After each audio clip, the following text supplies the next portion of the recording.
Hello knitters, I'm Mary Annarella of Lyrical Knits, and this is a tutorial to show you how to do the special deluxe method for working a wrapped stitch with its wrap when returning to working in the round. This is a technique for short rows. So short rows, if you've gotten this far, you know that short rows are worked back and forth. But if you are adding them to a circular piece of knitting, such as this top-down round yoke sweater, eventually you need to return to working in the round. So let me just show you a little bit here. This is actually the beginning of round. Right here you can see my little cast-on tail, and I have the beginning of round marker right there. And what I did was add short rows to the back of the neck by working to here, turning my work, coming back over here, wrapping and turning your work, coming back over here, wrapping and turning your work and wrapping that last stitch, going back and forth so that you have a few more rows back here at the back of the neck. Now what that does is raise the back of the neck a little bit, and it allows the front of the neck to come down a little farther, and that's a more comfortable fit for us humans here. But eventually, so like my last short row, let's say, you know, I wrapped and turned here, came back over here and wrapped and turned. Now, if you're working in one of my patterns, I tell you for that very last wrap and turn, before you go back into knitting circularly, keep that wrap very loose. Even if you do German short rows, I highly recommend that this very last wrapped stitch, last stitch, that you don't do it with the German method. You actually just do a loose wrap, turn your work. So I wrapped and turned somewhere over here, and I think it's right about there.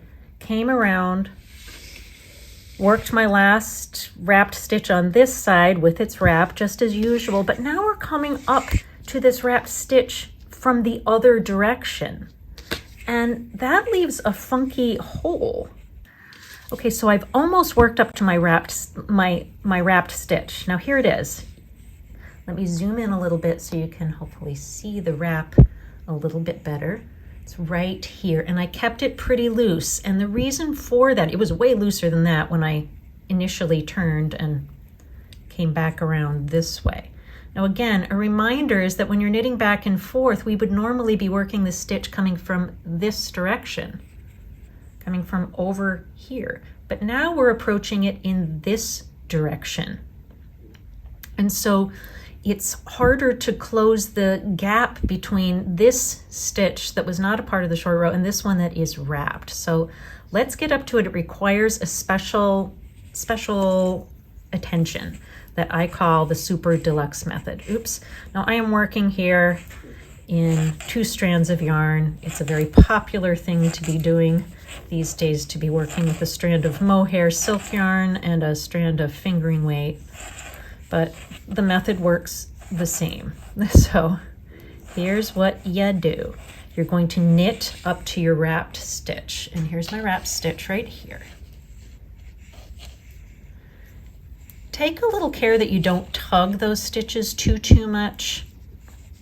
And what we're going to do is, see this strand of yarn, this running thread between the stitch that I just knit and this wrap stitch? We're going to lift that and put it on the needle like we're going to do a make one increase. We're not going to increase. There, just like that. But here's the deal. I need to twist it, otherwise I'm going to get a big old hole right there, and we don't want that hole. So you can twist it whatever direction you want. I'm going to do it this way. I'll twist it clockwise. So however you want to twist it to put it on the needle, that's fine. I'm twisting it this way because when I go to work these 3 together, I think it's a little bit easier for you to see in this video, but twisting it both ways will work. All right, now normally when you work a wrapped stitch, you knit underneath that wrap and then through the stitch that you want to knit. We're still going to do that, but we're going to insert our right needle here under the wrap and then knit the stitch and this little make one running strand together in one fell swoop. So underneath the wrap, through my stitch, and that little make one. So it's all through there. Knit it and pull it through all three. Now if you can't pull it through the wrap, that's okay. You can just slip that wrap over, but I can get it through there. Looks like there we go. Oops, get it. Gotta make sure I get through underneath my mohair too. All right, now it looks a little bit like a hot mess, but once you get, you know, another round or two in there, or even just a few stitches past it, that wrap will fall back into place. So let's see if we can find it. Aha, there it is, right there. And there's no gap between here and here because we did that lifted increase and then basically decreased it right away.